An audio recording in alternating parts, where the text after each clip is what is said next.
We have finally reached the end of the NBA offseason. I'm super excited about it. It starts off with NBA Media Day all across the country. We have finally gotten to the point where we get to hear straight from the horses' mouths. And today, in person to see it, for the San Antonio Sports Star is Jason Minnix. He joins me. I'm Karl Schoening, and this is our Spurs podcast to recap Media Day. Jason, thank you for taking the time. What was the thing that stood out most for you today at Media Day? Just being back into the building and on the court. I haven't been in that practice facility in well over a year, other than, seeing and doing some things with some Spurs players in the offseason. I haven't been to an NBA function in person in a long time, and neither had any other reporter. Just being in the building. It wasn't like a normal media day where you get one-on-ones and there's everybody circling. They still had the Zoom set up for those that couldn't be in the building. But it was nice to be able to sit there and see Pop, ask him questions, because I really wanted to see what his demeanor was. After the offseason, which, included the Olympics and everything, did he seem refreshed and ready to go? How excited was he about this roster? Is he, his agent even joked that, he got his third shot, his booster already because, he's over 90, he's old.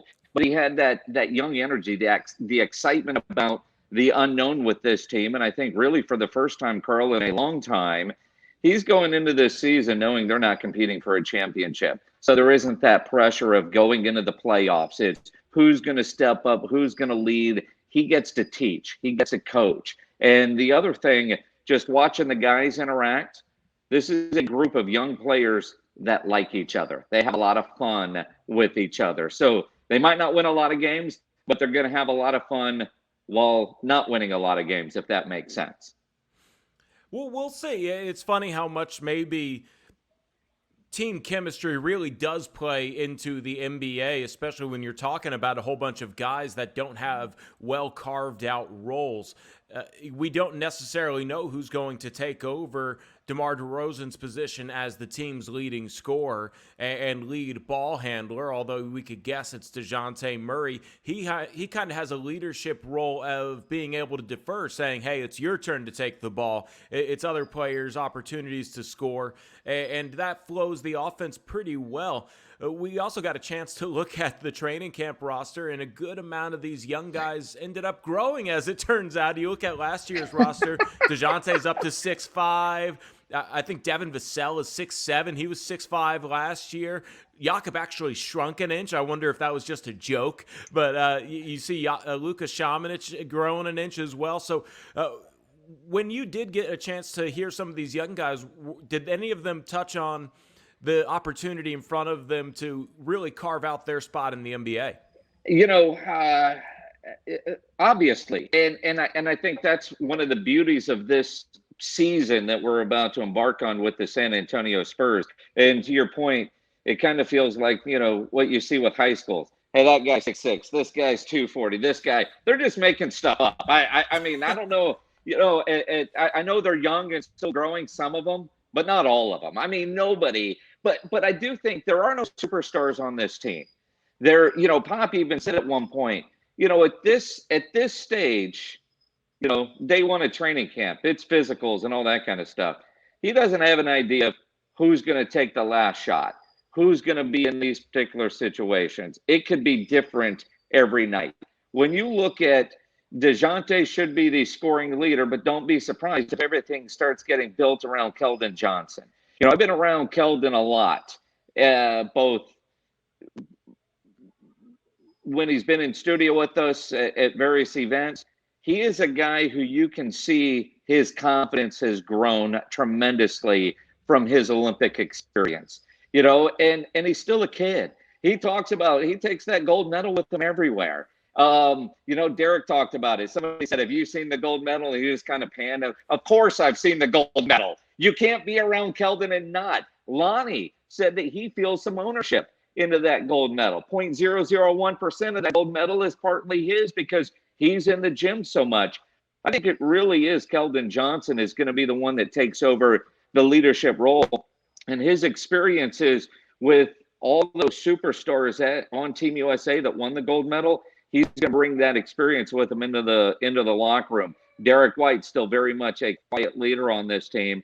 And quite honestly, I'm curious to see how McDermott, McBuckets, Dougie fills in, coach's kid, been around the league, kind of the older veteran guy, if you will, how much he rubs off on this young group of Spurs players. But it does seem like Keldon is the clubhouse leader.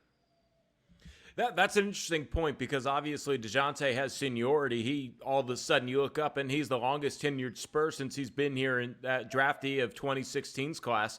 And then Bryn Forbes also comes back. He sort of has some seniority there, but there's probably a whole bunch of people where if you were to say who is the most likely to end up on an All-NBA out of this group, Keldon would be the guys that Spurs fans would point at. And it's going to be a team that maybe takes people by surprise, or maybe Vegas ends up being right. I think their over-under is 28.5 wins for the Spurs on the season. And we'll have to see if this is a more complete team than last year, because obviously last year they didn't have a great shooting team from three. I think they were bottom 5. But you're right. Yeah. They bring in Greg McDermott, and he's going to be the exact opposite of DeMar DeRozan. He doesn't dribble, and all of his shots are from 3 or up close. So he was the first signing of the free agency for the Spurs. So that shows you where their priorities lie. And then they bring in a sharpshooter like Bryn Forbes. So I sort of wonder, and maybe there's something that you heard today, is there going to be a change in style of this Spurs young squad?